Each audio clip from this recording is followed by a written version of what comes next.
Hello and welcome to Thought for January the 28th. Our readings are Genesis chapters 46 and 47, Psalm 50 and Romans chapters 3 and 4. And our thought is, claiming to be wise, they became... Yesterday we started reading Paul's letter to the Romans. It contains so much that is relevant to life today.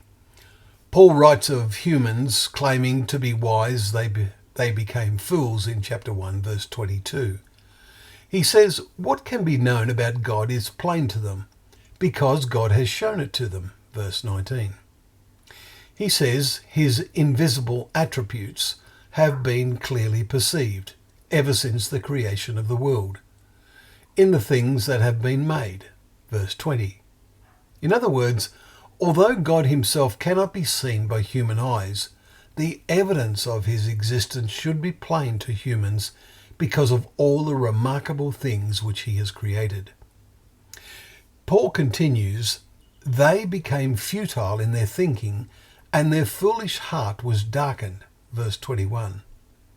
The foolishness of those days, which still continues among some nations, is to believe God is represented in animals such as elephants and to worship them.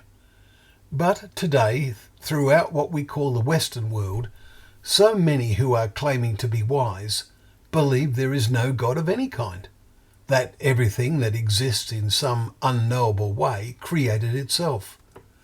This was possible, they strangely reason, if we allow enough millions and billions of years through an endless series of accidents.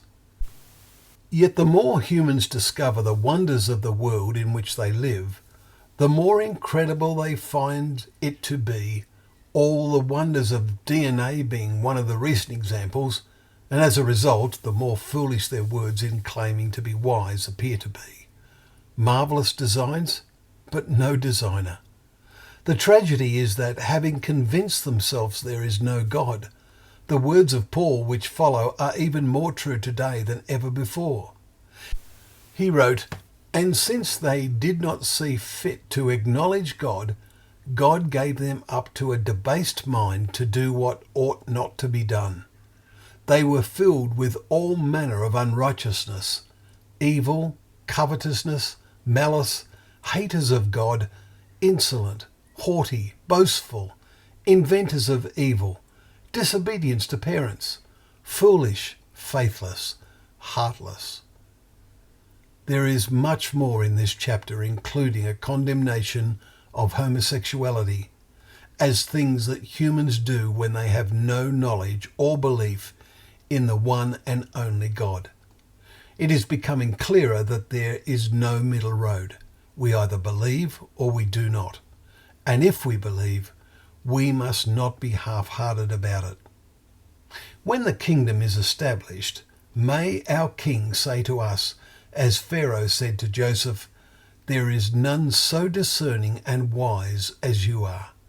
Genesis 41 verse 39. But for the present, we must heed Paul's warning in Romans, never be wise in your own sight. Chapter 12 verse 16. Well, thank you once again for joining us for Thought for the Day, where together we can open up the pages of God's Word, remembering that that Word is a lamp to our feet and a light to our path.